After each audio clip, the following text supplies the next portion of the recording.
Hike with me as a solo joiner on my first hike. Sa wakas naman at may time na ako para mag-edit at makapag-upload na after 1 month. Ay nako, ang dami kasi nangyari. Siyempre before ng meetup, magpapack na ako. Overpack na ako, sobrang dami ng pinak ko, hindi ko naman ginamit ang iba. At ang halatang first time, wow, parang di na ako uuwi parang magbabakasyon ako Yan ang outfit natin for today's video, ang makeup look natin. Ganda, yes! Charot!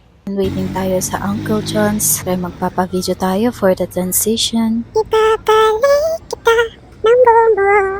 Ilang minuto lang at tumating na yung susundo. Sakay, tulog agad. Then nag-stop over kami para kumain. Nagdalawang isip pa ako kasi baka sumakit ang chat ko pero ayoko namang mahimatay kaya kumain na ako. Ayan na, nag-start na. Hulaan niyo kung maghahabal ako. Hulaan niyo. Siyempre, maghahabal ang person. Wala nga akong kasama maglakad girl and pa sunrise na. Grabe yung daanan dito, kabado talaga ako kasi di ko alam kung tataglit pa o matutumba yung habal-habal. Wala naman akong choice kundi maging matapang. Pinasok ko to panindigan ko. Paro Diyos ko, na kami Encantadja. Actually, nag-enjoy ako sa habal-habal. Kahit na puro pa sana ako.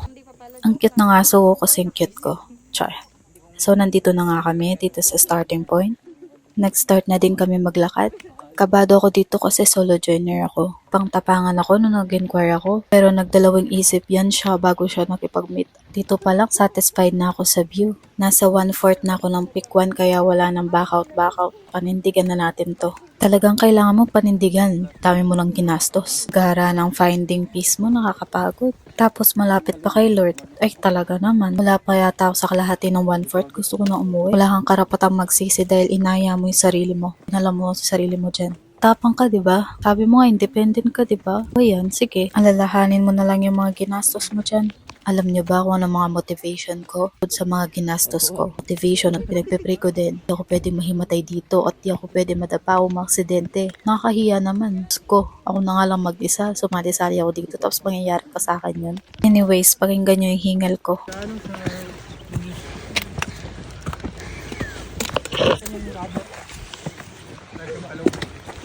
Ang ganda!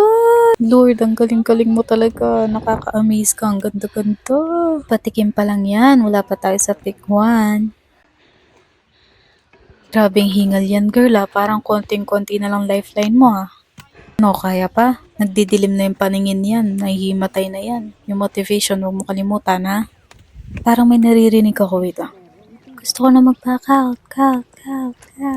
Nakakahiya naman sa mga baka.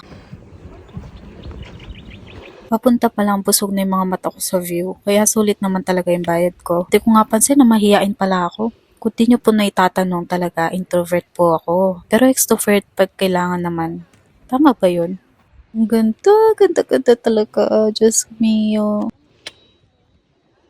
Sa wakas nakadating na kami sa pick 1. Ito nag-video na ako mag-isa pero yung mga local guide at saka yung coordinator, ang babait. Kasi sila mismo yung nag-insist na picturean ako. Tapos girl, walang tapon sa mga kuha nila. Ikaw na lang talaga yung mahihiya. Ayan, naabutan natin yung sunrise. Siyempre mag-video tayo. Favorite natin yan Sunrise and sunset, yung favorite ko talaga. And syempre walang ganyan sa bahay kaya video tayo. For memories.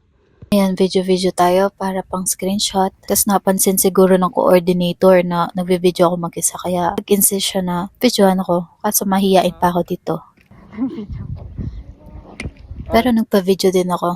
Sayang opportunity pre. O diba, ang ganda ng pagkakakuha. Walang tapon talaga. Siguro nasanay na lang din sila kasi paulit-ulit na lang nilang ginagawa. Syempre, alam na nila yung tamang angle. Pasensya na, ganito yung pagkaka-edit. Wala na kayong magagawa.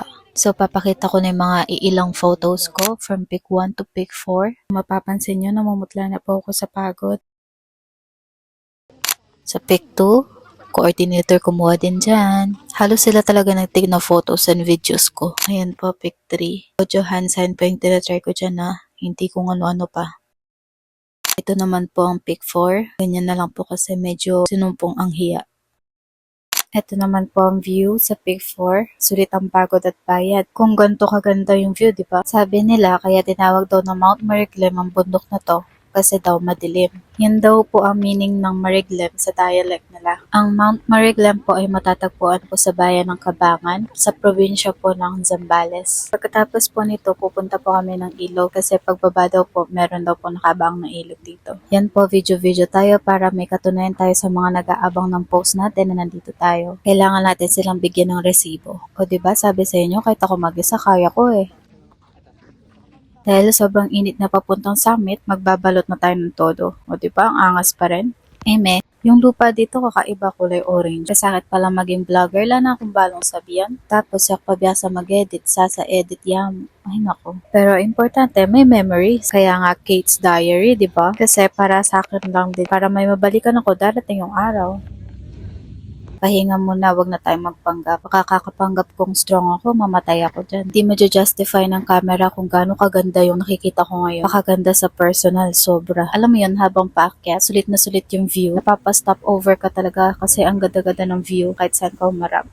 Tulad nito, mapapa, everything that I ask, praise the Lord. Char. Alam mo yung feeling na kanina ka palakad ng lakad pero hindi ka makadating-dating. Ang dami ng paghihirap ng dinanas mo. Parang sa buhay lang. Ay nako. Minugot siya payatchi. Anyways, sa kabila ng paghihirap, nakarating na rin tayo sa summit. Pero dahil maraming napapapicture, hihintay muna tayo. Habang naghihintay tayo, magbe-video muna tayo. Alam mo ba yung feeling na kapag nasa summit ka? Hindi ko na ma-explain eh. Parang kakaiba yung feeling, ang sarap sa pakiramdam. Kasi after lahat-lahat ng dinanas mo, nakadating ka rin sa summit. Kasi you won't truly appreciate achievement without, going through challenges. Hindi ko man talaga ma-express kung gaano kasaya na nandito ako. Pero sobrang saya ako na nandito ako. Thank you Lord kasi tumuloy pa rin ako kahit na nagdalawang isip ako papunta dito. Noong una natakot ako kasi ako lang mag-isa tsaka first time ko. Syempre bago sa akin to at alam ko mapapagod at mahihirapan ako. Natatakot ako sa possible na mangyari, maaaring masaktan ako, mahulog, aksidente or mahimatay. Pero lahat ng yun isinantabi ko kasi naisip ko kailan ko pa to gagawin kung hindi ngayon na. Sayang naman yung opportunity. Gusto kong i-try yung mga bagay na hanggat pwede. Hanggat kaya ko, itatry ko na. Kaysa naman isipin ko darating yung araw, ano kayang pakiramdam, magkakaroon ako ng regrets. Kaya habang malakas pa yung tuhod ko, G na ako. Ayan, pababa na. Nag-insist si Kuya Coordinator na videohan daw ako. Siyempre, papa-video tayo kasi sayang opportunity. Nandito na tayo eh. Buti na lang nandyan si Kuya Coordinator at yung mga local guides kasi tutulungan ka talaga nila. Kung di ako tinulungan ni Kuya Coordinator, baka nakita ko na si Lord. Ang pababa yung real challenge. Kasi dun mo talaga mararamdaman yung pagod, masakit na tuhod, at yung parang hindi natatapos na pababa. Ayan, nakadating na rin sa ilog. Alam mo yon, achievement din. Alam mo yung feeling na may naghihintay sa yung reward, which is yung ilog. Pagkadating talaga dito, talaga nagbabad na ako. Napreskuhan talaga yung katawan ko at yung balat ko sa sobrang init. Ang init kasi sa trail, kahit nabalat na balat ka na, ramdam mo yung hapdi ng araw sa balat mo. Dito may mga nag-a-ask na rin ng question about sa akin. Mga nakakausap na rin ako. Ang lamig-lamig ng tubig dito tapos ang linaw-linaw. May mga isda pa. Tapos ang ganda ng view. Hindi nga pala ako nakapag-video ng pababa kasi girl, sobrang hirap ng pababa. GPS na ako. Gapang para safe. Paano ko pa mahawakan yung phone ko? Kaya dito na ako magtatapos. Napakaganda pa rin ng view. Papunta na kami dun sa bahay. Hindi ko alam kanino bahay yun. Siyempre, dahil nasa Mount Mariglem tayo, minsan lang to, nagpa-drone shot na ako. 200 pesos lang po ang drone shot. May magandang video ka na. Bago matapos, may reminder lang ako. If no one can go with you, do it alone. Rather than miss the chance to do it. At the end, thank you Lord at makakapag-delete na ako.